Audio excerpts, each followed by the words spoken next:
आप इधर पधारो।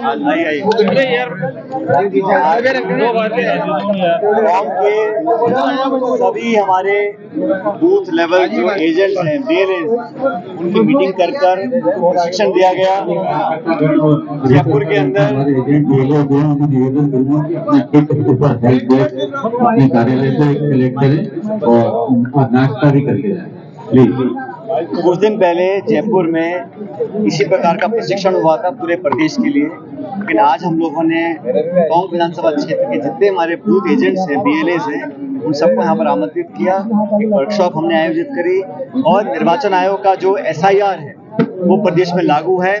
और बड़ा मुझे अचंभा होता है, इतना कम समय इलेक्शन कमीशन ने दिया है काम करने के लिए। इलेक्शन कमीशन ने 4 दिसंबर से पहले सारा काम पूरा करने का एक समय सीमा बांधी है, जो मैं समझता हूँ पर्याप्त नहीं है। लेकिन बावजूद उसके हमारी पार्टी के सभी कार्यकर्ता मजबूती से काम कर रहे हैं और प्रत्येक क्षेत्र में जाकर जो वोटर लिस्ट है उसमें जो जायज और जो हमारे मतदाता सूची में हैं और होना चाहिए उनके नाम जुड़वाएंगे।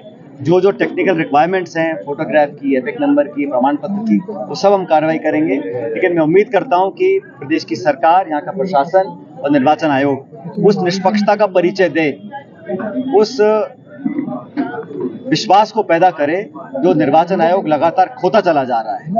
एक पारदर्शी तरीके से काम करना निर्वाचन आयोग की जिम्मेदारी है और हम पूरी ताकत के साथ, प्रमाण के साथ किसी भी व्यक्ति का जो जायज अधिकार है उसको हम छीनने नहीं देंगे और वोट जिसका है उसको वोट डालने का अधिकार मिलना चाहिए। हमने बिहार में देखा जो परिणाम आए निश्चित रूप से चौंकाने वाले हैं। इस प्रकार के परिणामों का किसी को अंदाजा नहीं था, चाहे वो हमारे कार्यकर्ता हों, चाहे सत्ताधारी दल के लोग हों, चाहे ओपिनियन पोल हो, चाहे एग्जिट पोल हो।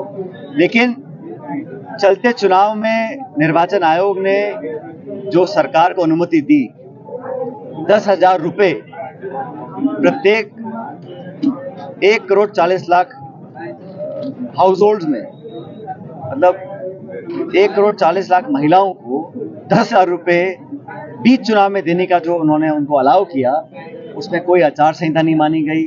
मुझे लगता है कि ये निर्वाचन आयोग ने जानबूझ के ऐसा किया और ऐसा करना अनुचित है। बाकी राज्यों में तमाम तरह की अड़चनें आप लगाते हैं, इलेक्शन कोड ऑफ कंडक्ट लगा हुआ है, ये मान्य नहीं है, ये गैर कानूनी है। लेकिन बिहार में सरकार को जो पैसे देने की अनुमति दी गई, मैं समझता हूँ उससे चुनाव को प्रभावित किया गया है। एक तो वोटर लिस्ट में लोगों के नाम काटे गए और फिर संसाधन का दुरुपयोग किया गया। उसके बाद इस प्रकार से जो स्कीम्स हैं, जो सिर्फ नकद धनराशि खातों में जमा कराने की बात की गई है चुनाव के बीच में, मुझे लगता है कि इससे चुनाव काफी प्रभावित हुआ। और ऐसा क्या था कि सरकार ने सिर्फ बिहार की महिलाओं को इस काबिल समझा कि वो पैसा उनको मिले। देश में और महिलाएं भी हैं, राजस्थान की महिलाएं भी हैं, इनके खातों में पैसा क्यों नहीं दिया जा रहा? क्योंकि चुनाव नहीं है। चुनाव नहीं तो पैसा नहीं है, चुनाव आएगा तो पैसा डल जाएगा खाते के अंदर। तो ये जो पक्षपात हो रहा है, ये मतलब सबको दिख रहा है। कौन इस बात को नहीं जान रहा है कि चुनाव से ठीक, चुनाव के बीच में आपने बिहार के महिलाओं को 14,000 करोड़ रुपए बांट दिए और देश की बाकी जो महिलाएं हैं उनको पैसा नसीब नहीं हो रहा है। राजस्थान की महिलाओं ने ऐसा क्या किया कि उनको पैसा नहीं दिया जा रहा है? तो ये जो किया गया है, ये सिर्फ चुनाव को लुभाने के लिए किया गया। इसलिए निर्वाचन आयोग को हर प्रदेश में बहुत सरलता से, पारदर्शी तरीके से काम करना पड़ेगा और हम सब लोग मुस्तैदी से संविधान की रक्षा करेंगे, लोगों के मौलिक अधिकारों की रक्षा करेंगे और किसी व्यक्ति को जो देश का नागरिक है, जो वोट डालने का अधिकार रखता है, उसको वंचित नहीं होना चाहिए। अंतर चुनाव में कांग्रेस को जीत मिली है, किसकी जीत मानते हैं आखिर उसको? पूरी पार्टी की जीत है भाई, पूरी पार्टी की जीत है और इसमें पूरी सरकार ने ताकत लगा दी, सारे हथकंडे अपना लिए। बावजूद उसके एक और शानदार जीत प्रमोद जैन भाई जी की हुई है और मैंने शुरू से कहा था कि पूरी पार्टी एकजुटता से लड़ रही है और उनके काम को जनता ने सराहा है। और 2 साल से जो इस प्रदेश सरकार ने कोई काम करने का ना तो कोशिश करी है, ना काम करके दिखाया है, तो तुलना करी ना, अब 2 साल में क्या हुआ उस क्षेत्र में और पिछले 5 साल में क्या हुआ था। तो शानदार जीत हुई है, पूरे देश प्रदेश में संकेत मैसेज गया है कि भाजपा का जो विश्वास जनता के बीच में था वो लगातार खत्म होता जा रहा है। लेकिन लगातार राहुल गांधी जी वोट चोरी का आरोप लगाते रहे, लेकिन बिहार में सिंगल बीजेपी का मैंडेट वहाँ रहा बहुमत है। क्या देख रहे हैं, उसका कोई फर्क नहीं पड़ता है? मैंने कहा ना आपको कि हम लोगों ने सबको सचेत भी किया और राहुल जी ने प्रमाण दिए हैं, हवा बातें नहीं करी हैं। लाखों लाख लोगों के नाम काट दिए गए और पोलिंग परसेंटेज हाई होने के बावजूद जो मैंने कहा चुनाव के बीच में आप सीधा धनराशि देके लोगों का वोट लेने का काम करेंगे तो वो तो जिम्मेदारी निर्वाचन आयोग की है। और मैं फिर कह रहा हूँ, अब चुनाव आने वाला है, तमिलनाडु में चुनाव होगा उदाहरण के तौर पर, तो वहाँ क्या अलाउ करेंगे उन लोगों को? वहाँ तो आप रोक देंगे आचार संहिता का हवाला देकर। तो ये जो पक्षपात निर्वाचन आयोग करता है ये जग जाहिर हो चुका है, वो लगातार अपना विश्वास खोते चले जा रहे हैं। मैं तो उनसे आग्रह करूंगा कि इस देश के संवैधानिक संस्था होने के नाते उनकी जिम्मेदारी बनती है कि पक्षपात ना करें, विचारधारा और पार्टी से ऊपर उठकर देश की सेवा करें, संविधान के दायरे में रहकर काम करें। ये भाई 13 मॉड्यूल जो नई चीज बिल्कुल अभी इस तरह की बात आ रही, पढ़े लिखे लोग, आतंकवादी कोई भी हो, अशिक्षित हो, शिक्षित हो, किसी मजहब धर्म का हो, अगर देश के खिलाफ कोई कार्रवाई करता है, प्रमाण मिलते हैं, तो बिना सोचे सख्त कार्रवाई करनी चाहिए।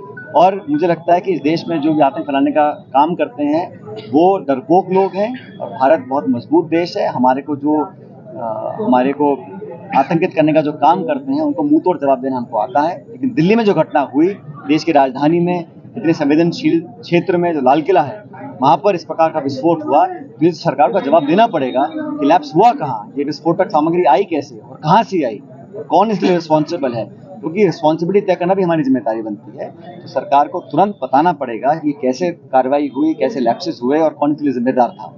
और ऐसे ही वहाँ पे हुआ था पहलगाम में, जब इतने लोगों को मारा गया, ऐसे ही पुलवामा में हुआ था जब सीआरपीएफ के इतने सारे हमारे जवान शहीद हुए थे। तो विस्फोटक सामग्री इसमें घुसती कैसे, सरहद पर की रक्षा करने के लिए कौन जिम्मेदार है और क्यों नहीं कर पाते, इसकी जवाबदारी तय करनी चाहिए। बिहार में वोट चोरी पकड़ी गई, जिस तरह से राहुल जी ने कहा, क्या राजस्थान में अब तक एक हफ्ता गुजर चुका है, क्या कुछ चीजें सामने आई? अभी कहना जल्दी है, लेकिन जैसे जैसे प्रोग्रेस होगी इस पूरे प्रोसेस में हम बताएंगे। लेकिन हम तो जैसे आज मैंने प्रशिक्षण हम लोगों ने लिया है लगभग 250 लोगों का, और इन सबको हमने ट्रेनिंग दी है। अगर इनके साथ कहीं असहयोग किया जाएगा या जानबूझ के लोगों को नहीं जोड़ा जाएगा तो हम सड़कों पर आएंगे, हम छोड़ने वाले नहीं है। जायज़ है, प्रमाण है, अधिकार है, और फिर भी आप अगर असहयोग करेंगे जानबूझ के तो हम लोग चुप बैठने वाले लोग नहीं हैं। एक सवाल उठ रहा है कि कांग्रेस चुनाव आयोग पर भी सवाल उठाती है, निर्वाचन आयोग पर सवाल उठाती है, ईवीएम मशीन पर सवाल उठाती है, लेकिन फिर जब चुनाव होते हैं तो ईवीएम के जरिए जो चुनाव होते हैं उनमें पार्टिसिपेट कांग्रेस की करती है।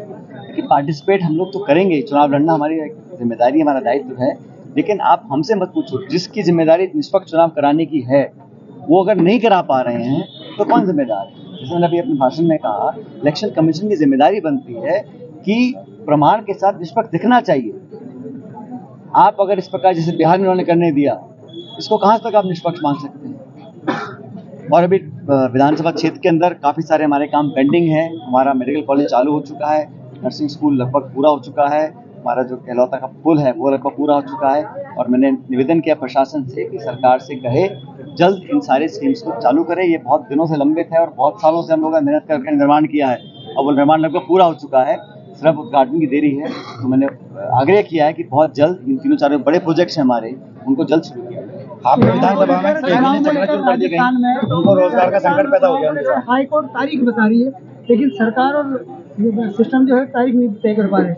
विधानसभा, नगर निकाय चुनाव और पंचायत राज चुनाव अब तो और नहीं तय कर पाएंगे। अंता के बाद जो परिणाम आया है तो और टालने की कोशिश करें। वो तो कोर्ट नहीं हो तो सारे चुनाव बंद करा दें।